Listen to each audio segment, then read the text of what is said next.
You're listening to the audio production of Sacred Marriage, Audio Bible Studies. What if God designed marriage to make us holy more than to make us happy? By Gary Thomas. Published by HarperCollins Christian Publishing and read by the author.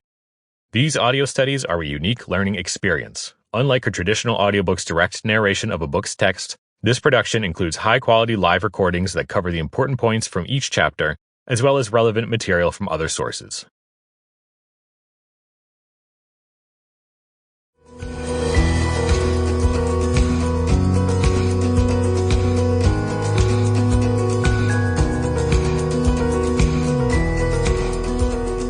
You know, there's just something about a wedding that makes you want to stop and stare.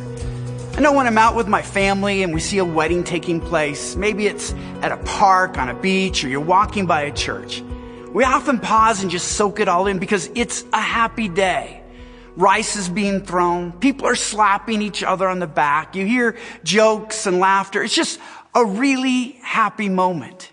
In fact, for many people, it's the happiest day of their lives. But what if God's purpose for marriage isn't just to give us one happy day or even several happy days? What if, in fact, God's design for marriage is to make us holy even more than to make us happy? What if that's an idea that will give even greater meaning to our days and even greater meaning to days like the wedding and all the days that follow? When I say that God designed marriage to make us holy even more than to make us happy, notice I didn't say instead of happy. I love the words of the great evangelist John Wesley, who said he's never met anyone who is truly happy who's also not pursuing holiness. And most of us see that. If somebody doesn't have their anger under control, they're pushing people away, they're not happy. Addicts have moments of pleasure, but far more moments of misery. In fact, I would say holiness preserves happiness. It doesn't undercut it.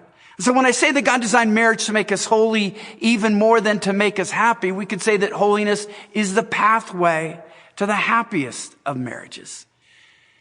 How did I come to this understanding that God designed marriage to make us holy even more than to make us happy? And why does it matter? Why might you want to consider it?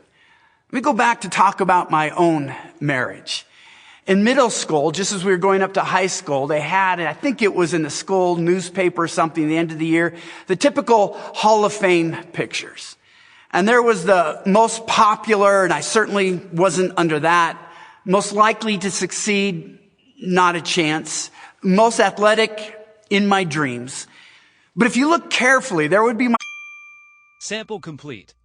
Ready to continue?